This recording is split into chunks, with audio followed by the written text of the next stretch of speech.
Assalamualaikum warahmatullahi wabarakatuh. Perkenalkan, nama saya Chandra Hamonangan Sibuya. Saya mahasiswa Universitas Pamulang, Prodi Teknik Informatika.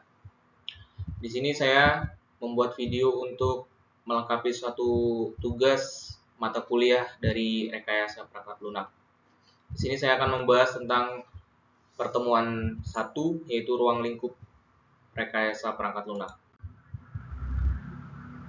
Rekayasa perangkat lunak atau disingkat dengan RPL secara garis besar disepakati sebagai software engineering, merupakan pembangunan dengan menggunakan nilai prinsip atau konsep rekayasa dengan tujuan menghasilkan perangkat lunak yang bernilai ekonomi yang dipercaya dan bekerja secara efisien dengan menggunakan mesin.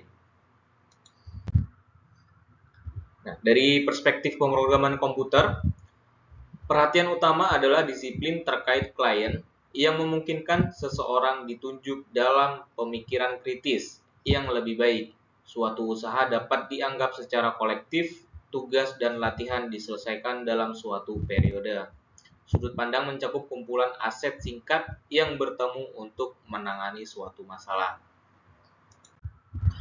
Kebutuhan non-utilitarian pada umumnya mengandung hambatan pada administrasi atau kapasitas yang diberikan oleh kerangka kerja, menghitung batas waktu, batasan ukuran, perbaikan norma tertentu. Rencana pemrograman menggabungkan cara untuk menunjukkan rekayasa segmen antarmuka dan kualitas produk dengan model.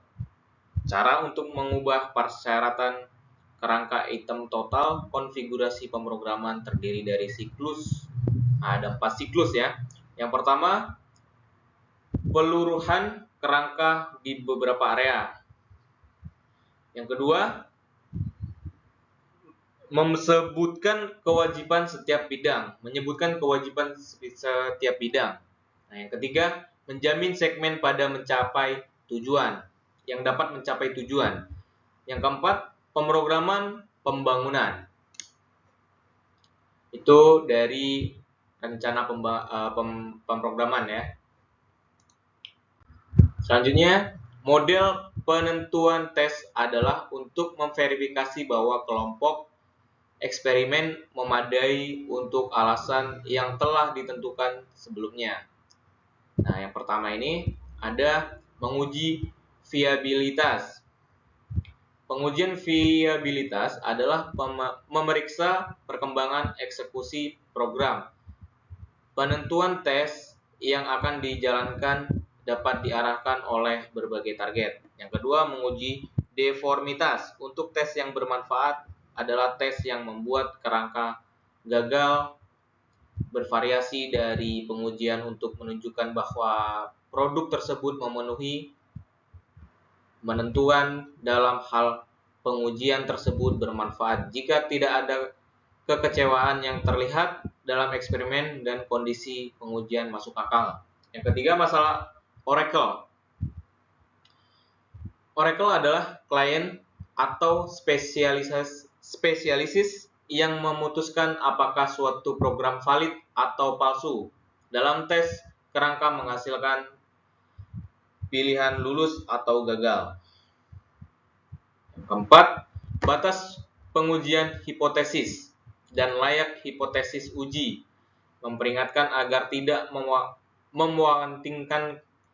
membandingkan kapasitas yang tidak beralasan ke dalam serangkaian pengujian. Yang kelima, masalah cara yang tidak layak. Cara yang tidak layak adalah cara aliran kontrol yang tidak dapat dilakukan dengan informasi, terutama dalam mengurangkan terprogram dari kontribusi pengujian untuk mengontrol cara kerangka kerja. Dukungan pemrograman menggabungkan upaya dukungan setelah produk ditempatkan ke dalam aktivitas model. Yang pertama, dukungan untuk mengatasi kesalahan dalam pemrograman dan mengembangkan variasi pemrograman lebih lanjut ke iklim fungsionalnya.